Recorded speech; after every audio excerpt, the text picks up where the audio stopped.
sure do miss her company.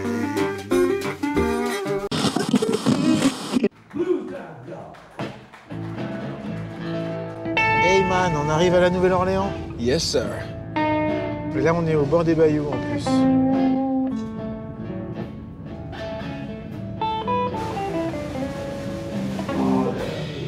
La musique ici, elle est née dans les champs, dans les plantations, le blues, les esclaves noirs, les chants de plainte, les work songs. Petit à petit, ça arrive dans les grandes villes et notamment dans New Orleans, toujours par le bateau, par le Mississippi. Ouais. Et ici, ça devient un espèce de creuset où toutes ces influences vont se mélanger et qu'on va les retrouver dans la musique, c'est-à-dire le côté créole, le côté blues, les cajuns. Donc, et c'est là que va naître le jazz.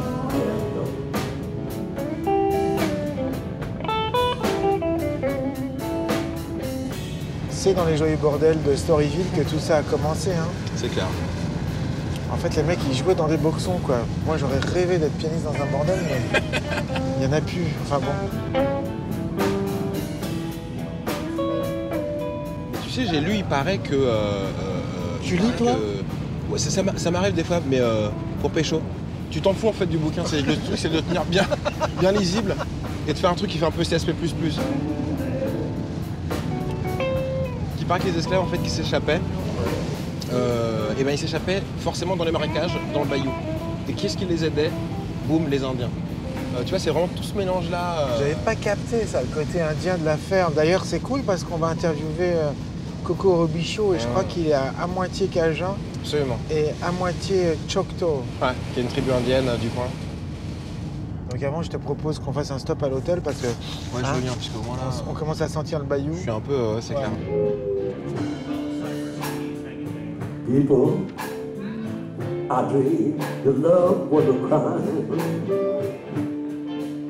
And you know what, baby? I want to tell y'all too. I was so lonesome to you. You know why? It was 8 men forever. And they called you love a crime. Oh yeah. They called you love a crime. Oh yeah.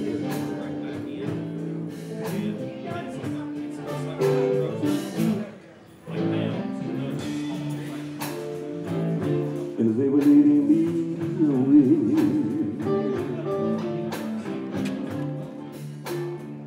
I saw you, baby. Tu as joué avec des musiciens de légende, parmi lesquels James Brown, Johnny Hooker, Johnny Cash. Peux-tu nous parler de la rencontre qui t'a le plus marqué? Je crois que c'était en 1968. Je jouais avec The Hook, John Lee. Nous jouions et un type s'est ramené avec un gang latin dans le bar. Il avait un Chevrolet nommé le Roi Héroïne, d'après la chanson de James Brown. Dans ce bar, il y avait de grandes fenêtres en verre et tout d'un coup, ils ont tout cassé. J'étais là, tout le monde criait. Je me suis levé de ma chaise et John Lee, lui, m'a dit « Continue de jouer ». Je me lève quand même, tout en jouant, et d'une main, il me dit « Assieds-toi, fiston ». À ce moment-là, une balle a traversé mon chapeau. Il y avait de la fumée qui sortait de mon chapeau. Je l'ai regardé et il a dit « Continue de jouer, fiston. Si tu arrêtes, ce sera pire ». C'était merveilleux. Avec James Brown, j'ai joué à un concert. C'était un grand honneur pour mon orchestre. Nous devions jouer 13 morceaux et nous inviter dans un petit club noir, en dehors de la ville, appelé Branchin. Et la police nous a vus et n'a pas aimé le fait que nous soyons dans un club noir. On venait de passer la loi sur les droits civils. Ça devait être en 1966. À la fin, on s'est assis. La scène était juste ici et la bande de James Brown était assise à côté. Puis il est venu, il s'est assis et tout à coup, j'ai été expédié de ma chaise. Quelqu'un m'a attrapé par les cheveux. C'était un policier. Ils nous ont pris, ils nous ont sortis jusqu'au marais. Et ils ont pris mes chaussures en alligator. Ils m'ont enlevé chaussures et chaussettes. Ils nous ont enlevé nos chemises. Il y avait plein de moustiques. Nous avons pensé qu'ils allaient nous tuer, et ils ne l'ont pas fait. Ils nous ont juste fait sortir pour nous lâcher dans les marécages. Nous étions à des milles d'une habitation. Nous nous sommes mis à marcher depuis les marais pour rejoindre la ville. Entre-temps, James Brown était parti. Des années plus tard, pour l'ouverture du House of Blues, nous avons fait le concert avec James Brown. Et je lui ai dit, je ne sais pas si vous vous rappelez de moi. Il m'a dit, mais oui, ça a changé ma vie. Quand je vous ai vu là-bas vous faire botter le cul. Je me suis rendu compte que ce n'était pas seulement une histoire de police et de noirs. J'ai réalisé qu'il s'agissait de la police et de n'importe quelle personne qui ne se comportait pas comme il voulait. Et il m'a dit, cela m'a ouvert les yeux, mec, et donné une nouvelle vision des hommes. Le problème s'étend au-delà de la communauté noire, il s'agit de tout un peuple qui croit en la liberté et dans le droit de s'exprimer.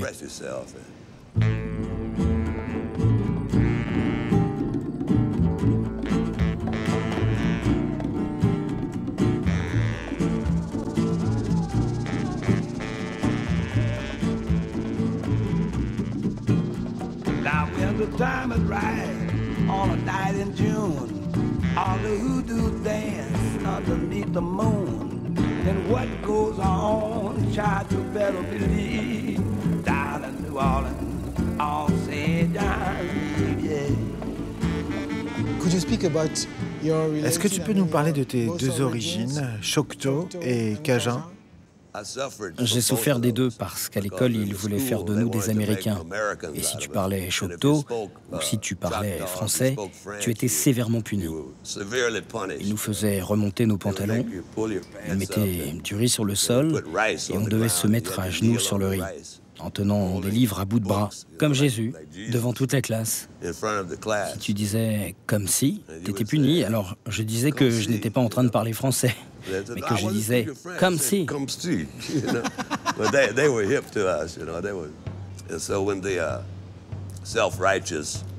Quand les Européens sont venus, ils ne pouvaient pas laisser les Blancs vivre avec des sauvages. Ils considéraient à peine les Indiens comme des humains.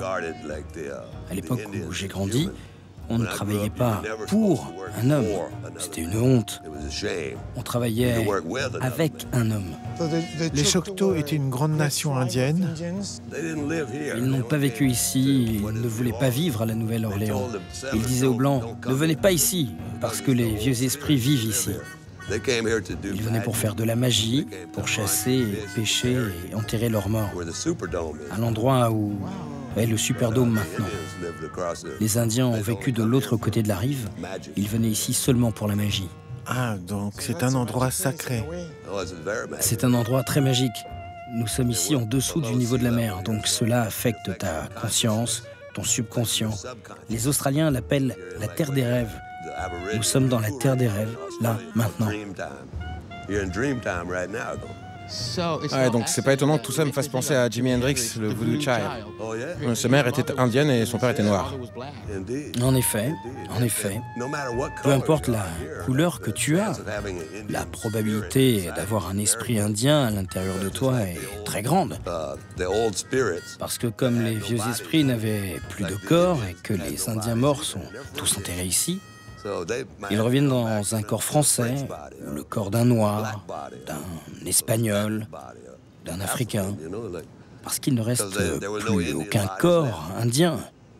Ils les ont tous tués, enfin, pas tous, mais presque. Beaucoup de personnes aujourd'hui ont un esprit indien, et ils ne le savent même pas. Ah, c'est pour ça que ton son de guitare vient de loin. Ouais, peut-être, il doit y avoir de ça. All that, baby. All right.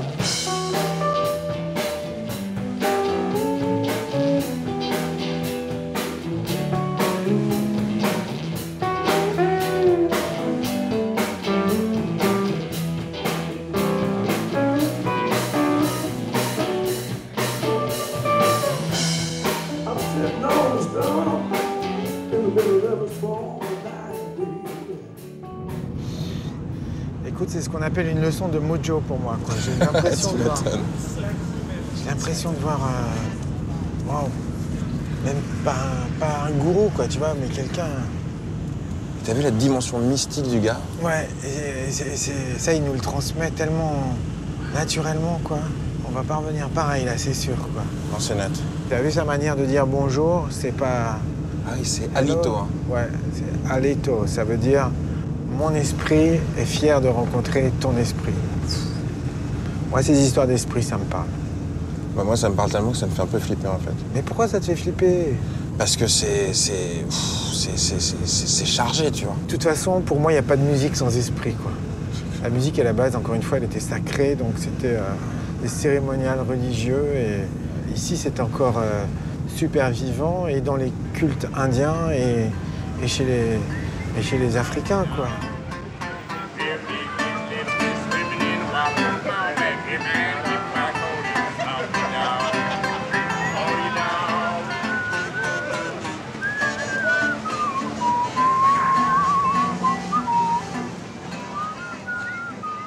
« 1690, Ouais. comptoir de trappeur. Ouais. Après, c'est espagnol.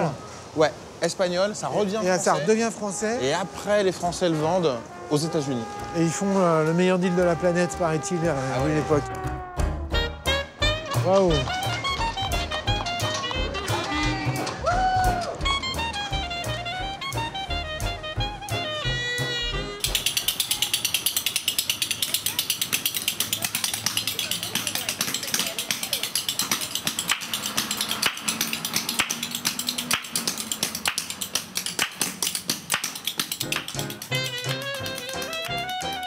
Dans la série, je vais à la Nouvelle-Orléans et quand je prends un instrument, je te dégoûte de jouer et je te donne envie de t'arrêter de te couper les mains. On va aussi avoir Ellis Marsalis. Ouais, C'est de lourd ça, quoi. Ellis Marsalis, putain, le père de la dynastie des Marsalis. Direct. Pianiste de jazz.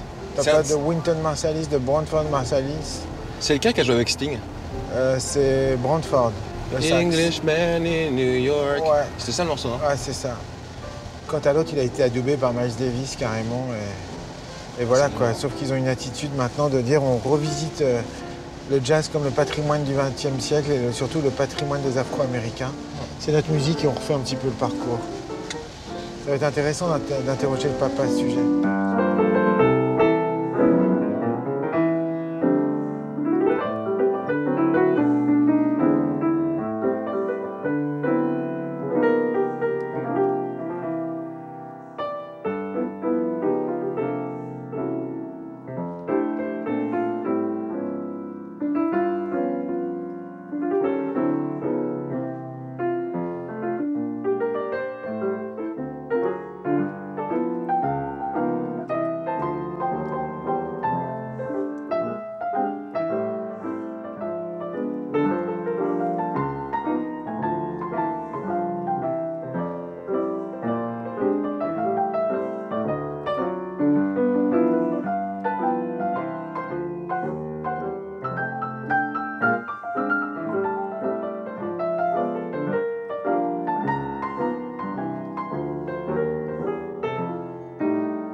Ellis Marsalis, bonjour. Hello.